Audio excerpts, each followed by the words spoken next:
Hi, welcome back to Guessagaingaming with Necromunda Underhive Wars. So I did have a few more thoughts after the last things I posted, and I remember that I did a video where I did a kind of introduction to how mission starts, and then I did one where we were at the end of the mission and we extracted, and basically it was almost over and everyone on the other gangs were dead. So what I do is I just thought I'd do a very brief setup where I've already kind of had all my gang members move their first turn, or except one's got one move to go. So this is a setup. It's on the last mission that I showed you where the levels are like this. So it's just a kind of follow on.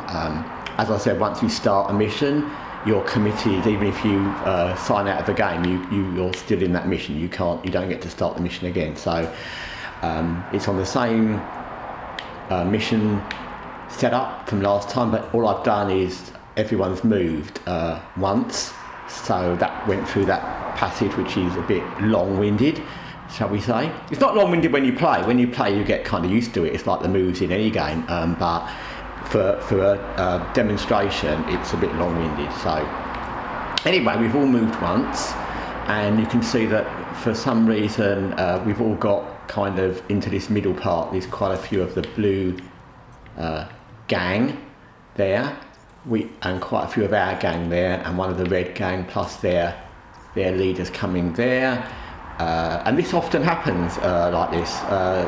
Sometimes they'll spread out, sometimes they won't. In this case, you've got some of the red gang have gone that way, one you can see down there, and the little orange, when the crates become tiny next to somebody, that means they've picked them up, so that gang member has actually picked up a crate down there already. Same with that blue gang member, he's picked up a crate, or she's picked up a crate. So it's been quite a strange start. Not strange, it happens, but they've gone many different directions in what they've done. I don't mean physically, but, well, literally physically, but some have gone for crates, some have gone to this middle part, and then you've got this set up here. So the first thing I'll show you is, this is my last turn in this first round, the last gang member I've got, and she's already shot once. Now what you've got then is she hasn't got enough points to shoot again. She could throw a grenade, but that's not going to be very good because as you can see from there, the whites are my gang, so I'd be throwing it at mostly my gang, which is not kind of what you want to do. So the other thing you can do, which is one of the things I wanted to show you, if you haven't got anything to do, I recommend you always reload your weapon. Field repair is a similar thing. It reloads and it kind of repairs your weapon, because at some point your weapon might jam. So these are things to do if you've got nothing else to spend your points on. It's like doing an Overwatch in XCOM or something, or reloading in XCOM. It's basically, you might as well use your points. So, but one of the things you can do if you're not going to move after you've used your turn is, or you've shot somebody, is you get this thing called entrenched. And what that is it basically converts your movement points to action points. So we'll give up 35 movement points and we'll get action points. So if I just take that option, and she'll do a little thing there, then what that's given us is some more action points. And then out of those action points, now you can see that I've got enough action points to shoot again, or do an Overwatch. I won't actually do an Overwatch. I could shoot somebody, but I'm not quite sure. There's quite a few options, so I think I'll do an Overwatch. And then just to finish off, and then you see we've got other things. I can reload my weapon again, which I've got points, so you know, why not? And I've got points still, so kneel, because that's a form of cover. At least you're slightly less vulnerable. So, and that's run out all our points. So. That red thing where it says you're in a danger zone, it's a bit weird. What that means is very little, actually. I can't quite work out why it does that. The game thinks you're in a place where it's dangerous, or you shouldn't quite be. And what it will do is it will move you a slight amount. And there you go, there's my Overwatch. And she shot somebody. So yeah, that thing where it says you're in a danger zone, don't worry, the thing will go red and it will say in little red letters you're in a danger zone, and then once you've pressed finish your turn, and always finish your turn, it doesn't matter, it will just move your gang member a little bit away from that. It happens sometimes because you're on a ramp, sometimes you're, I don't know exactly why, but don't worry, you don't have to do anything, don't panic, you don't need to change anything you do. The game will just sort it out and it won't make any difference. So now they're all going again. This will end the first round basically when everyone has gone 5 times once for each gang member because no one's been killed yet. And you get to know, for example, that player, that gang member there who just jumped down, you can see, literally you can see from what they've got that they've got a weapon. It's obviously not a melee weapon, it's probably some kind of fire cannon or a freeze cannon or something like that. But whatever it is, it's obviously a weapon that you need to be close up with. Those big bulky ones are always close shooting weapons, so you know that the best people to tackle that with, for example, would be someone with a long range gun, a rifle, because they can shoot them further away than that gun can reach them, or B, a melee weapon. So now it's the first of a new turn, and as it's a new turn, as you can see, all our gang members can go, and then we'll basically decide who wants to go. So sometimes it can be that you haven't got anywhere near any combat yet, you're looking to see where everyone else has gone. In this situation we've got quite a lot of combat in this one central area, and we've got at least 3 people that are in different sorts of combat. So then what you can do is it will show you where they actually are. So there, she's in a combat with him. That's good because we've got a melee weapon, and as you can see again, as I just said, he's obviously got a large gun, and that thing on his back it's either a flamethrower fuel or it's a freeze fuel or something. So that's a good conflict for us to be in because we will win that because we've got a melee weapon and he's already in our range. Then we've got her doing an Overwatch. There's no specific need, you can see she's there. There's no radical need to move her. We could, because she's almost like a free agent, because no one's conflicting her and she's not gone for any crates. But as she's on Overwatch and she's not used to Overwatch, then there's no point in moving her first because she's still almost in action, because some of them will have used Overwatch as you saw, some of them won't. So if you see one of your Overwatches, one of your gang members has used Overwatch, the best thing is you can move them. There's no point particularly in rushing to move people who have still got Overwatch because those ones are still kind of set up, if that makes sense. So this one is the one who did Overwatch last time. She's in no danger because she's further back. She's got the longest range weapon that you can have, which is a kind of rifle thing. And she's lost her Overwatch, but she's not in any danger, she's not in any conflict, so I could shoot again with her, or I could Overwatch again.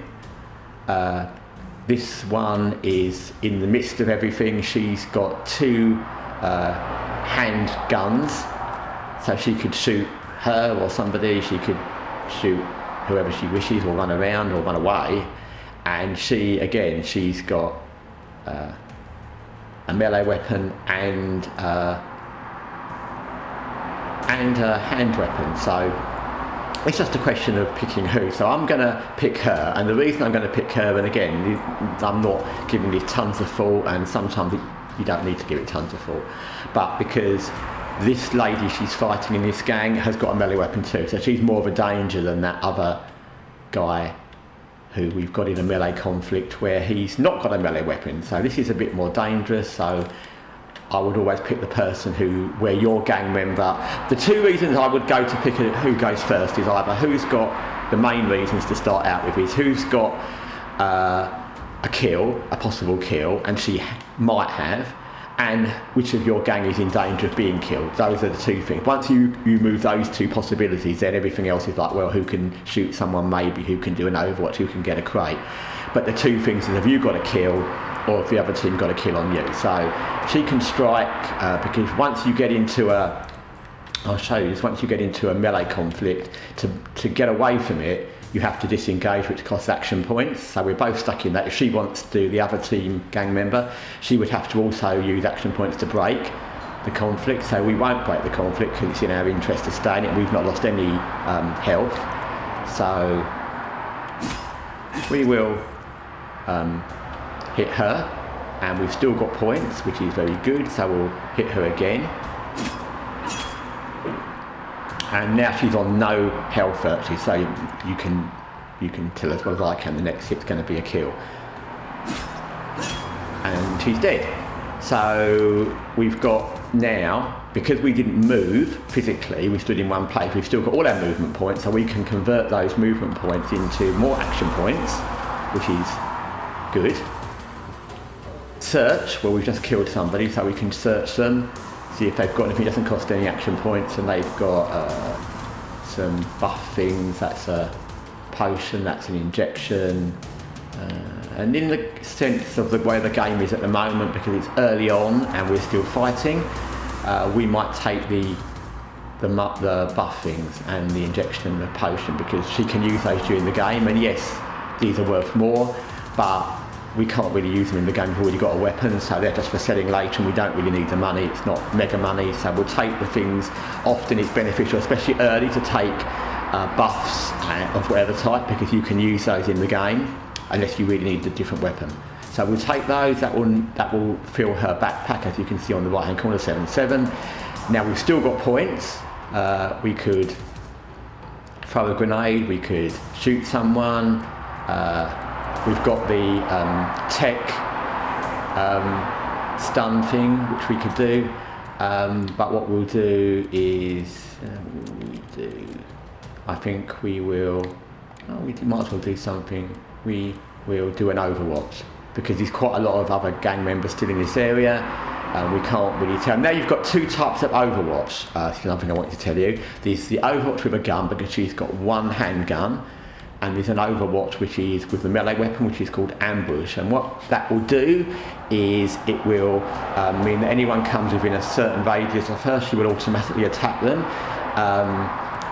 Overwatch with a gun is fine, but it's a handgun, it's unlikely it will kill anybody, and they can still come if they've got a melee weapon and they can engage her. Whereas if she has this, it means that anyone comes near her, she can engage them, and as you saw, once you're engaged, you're sort of stuck. They'd have to waste their action points to disengage, and that's probably going to be a better bet. But it's all a calling in the game. It's where you are, who you've got. And I'm doing this in a kind of more casual way, because I'm not really overthinking it, so we'll do her like that. And then she's doing a Overwatch, and we've still got points, and as I said, always use up all the points you can. Sometimes you'll run out of things you can use, so we've got 10 points, which means we've only got one thing we can do, which is kneel, which is what I would always do, and that's that.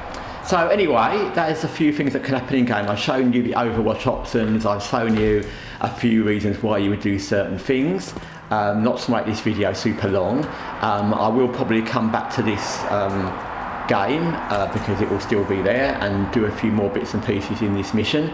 But that's all I wanted to show you for now, so thanks for watching and have a great day.